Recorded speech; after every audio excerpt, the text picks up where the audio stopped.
सही बुखारी में 3671 हजरत अबू बकर की फजीलत बाजुबान मौला अली। मोहम्मद इब्न हनफिया पूछता है, हजरत अली का बेटा हनफिया नामी औरत से था जो, वो पूछता है बताएं इस उम्मत में नबी इस्लाम के बाद सबसे अफजल कौन है? तो हजरत अली कहते हैं अबू बकर। पूछते हैं उसके बाद? कहा उमर। तो फिर वो बेटा कहता है मुझे खदशा हुआ मैं तीसरा पूछूंगा तो हजरत उस्मान का नाम लेंगे। तो मैंने कहा इसके बाद तो आप ही होंगे ना। तो उन्होंने फरमाया मैं तो आम मुसलमानों में से एक मुसलमान।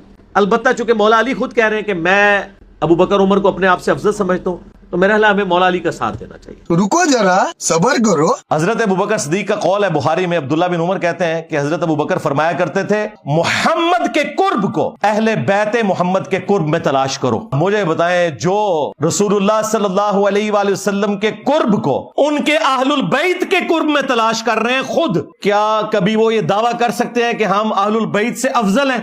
इलॉजिकल बात है ये कहना कि जी बुखारी में मौजूद है, अबू दाऊद में भी, कि अब्दुल्ला बिन उमर कहते हैं कि हम नबी इस्लाम के जमाने में अफजलियत देते थे हजरत अबू बकर को, उमर को और उस्मान को, उसके बाद अफजलियत नहीं देते थे। तो भाई ये लोगों में फजीलत की बात है, अहलुल बैत बिल्कुल अलग है। जब लोगों में अफजलियत की बात हो रही है तो अदर देन अहलुल बैत है। तो मेरा ख्याल हमें मौला अली का साथ देना चाहिए। इलॉजिकल बात है, तो मेरा ख्याल हमें मौला अली का साथ देना चाहिए। कोई इत्ते जोड़ता है, हम इत्ते जोड़ते हैं। माफ कर दो मिर्जा जी, माफ कर दो।